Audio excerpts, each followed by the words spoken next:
Hello, everyone. Welcome to another episode of Fencing Flops. This week, we're going to be looking at the fencing scene from the show Gilmore Girls. So, let's go ahead and jump right in. Does your helmet smell? I always get one that smells. You'd think the brain trust behind PE could come up with some sport that didn't give you helmet hair all afternoon. Hey, where have you been? Washing my hands. Okay. All right, everyone, take your places.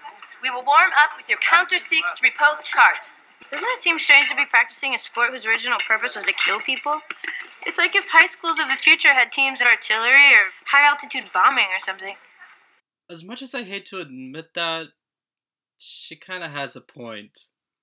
Since we stopped, I guess I should bring up something I suppose get right. The whole fencing class is in proper gear. Depending on what club you go to, this rule is not always enforced. The club that I go to now, it used to not always be enforced, and then after a while they decided to enforce it, so you would need full regulation gear just to practice.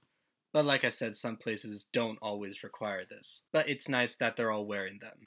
Beginning salute. On guard. Right side advance. You okay? Right side retreat. Why do you ask? And lunge. You just seem weird. Left side advance.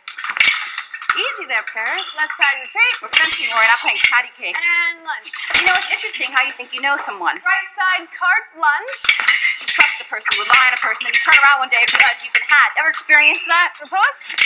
Paris, I hate being had. Why are you telling me this?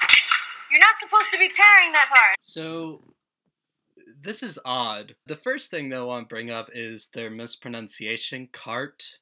It's actually cat, which is French for 4, which is the number of a parry, and also the number of the line of attack that parry covers. Either one. The main thing is the girl here named Paris, who is not doing what the coach is saying. Basically, she's being very aggressive. She's not doing the right movements because she wants to be aggressive.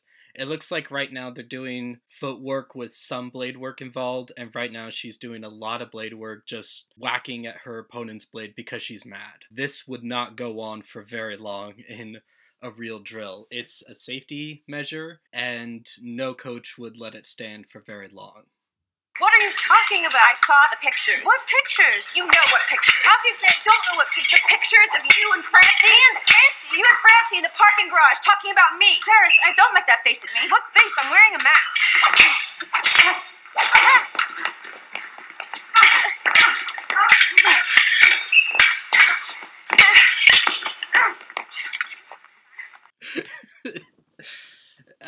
Yeah, the classic just clashing your bells together in a show of we're actually fighting.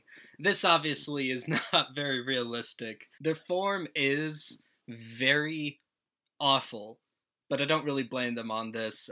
They're actors. I doubt either of them have ever fenced. What they're practicing is foil, which is a thrust-only weapon, but half the time they're not even just thrusting, they're cutting and slashing and using their entire arm as part of the attack, which is not what you do. You do fully extend your arm in foil, but you definitely don't use it for slashing. You don't use the weapon at all for slashing or cutting. But even in Saber, where that's the primary method of attack, you don't use your entire arm like that. So I could nitpick about their form all day, but I don't think it's really fair to in this case, but that's also because that's not the main thing that's wrong here. The main thing that's wrong is the fact that they're no longer fencing, they're not even practicing a particular drill, they're just trying to fight each other. They do try to mix in a few actual fencing moves, like at one point there was a flesh there, and then they spun around and kept going, which doesn't happen. So everything that's happening once it got out of control like that is something that is not realistic. Because like I said, a coach would never stand for that. Fencing is a very safe sport. In fact, statistically speaking, ping pong sees more injuries than fencing.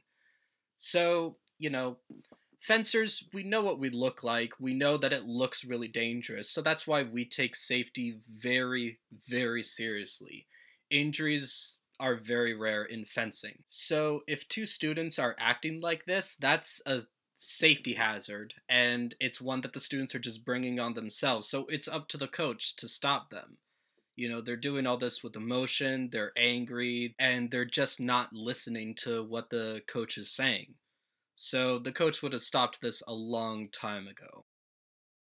Paris, you have to listen to me. Francie wanted to meet. She said she wanted to call a truce. But it doesn't change the fact that you met with her behind my back. I was trying to help you. You were? You mean in between betraying me and selling me out, you were trying to help me? You are quite the Renaissance woman, aren't you? Stop it! Make me! Come back here, Gilmore! Come back and find out!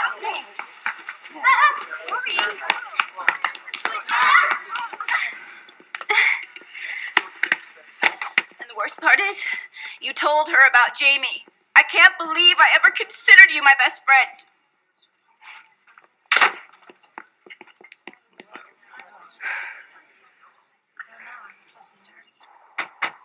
I still can't believe it. I can't believe I got sucked in like that. Well, that's the end of the fencing scene.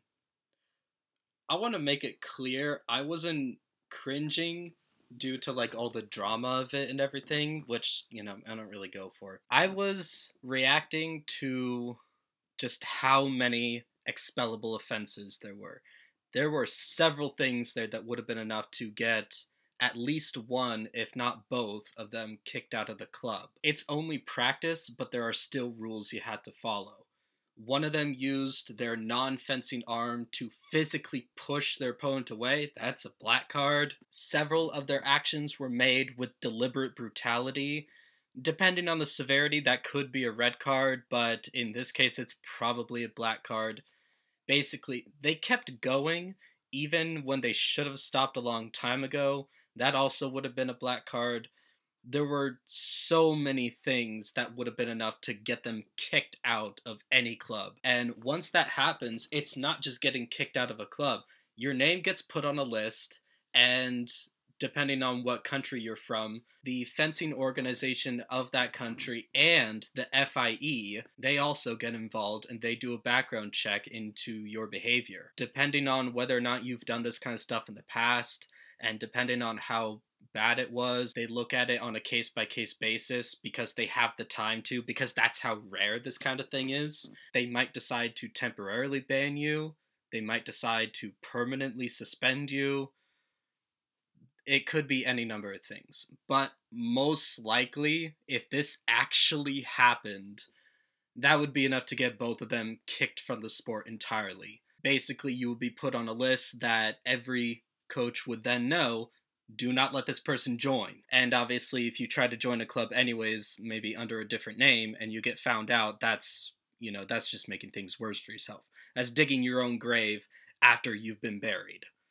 So this isn't a very good representation of fencing because, they don't really treat it with any sort of respect. There's a lot of respect in fencing. There's a lot of sportsmanlike conduct that is expected to be followed. Because a lot of it isn't just in the rules, it's also just in the general atmosphere of the club and at tournaments and at competitions.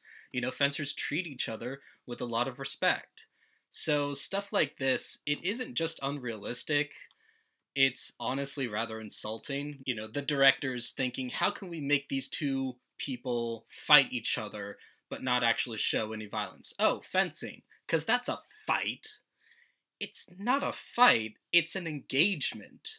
It's difficult to find what it might compare to, but it certainly isn't some, brutal, violent interaction between two people. And it shouldn't be used as an excuse to do one. So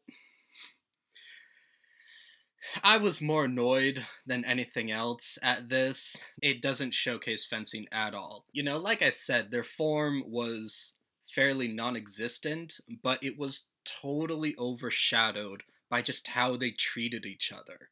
It should have been stopped a long time ago, and it wasn't, and it just snowballed into several black card offenses, which are a big deal. If you see this and you think you don't want to do fencing because you saw this episode of Gilmore Girls, please, this does not represent us. So go ahead and give it a try, even if you saw this episode and didn't like it very much. This is not what it's like at all. So that's the end of that. It was rather short. I hope you enjoyed it, and I'll see you next week.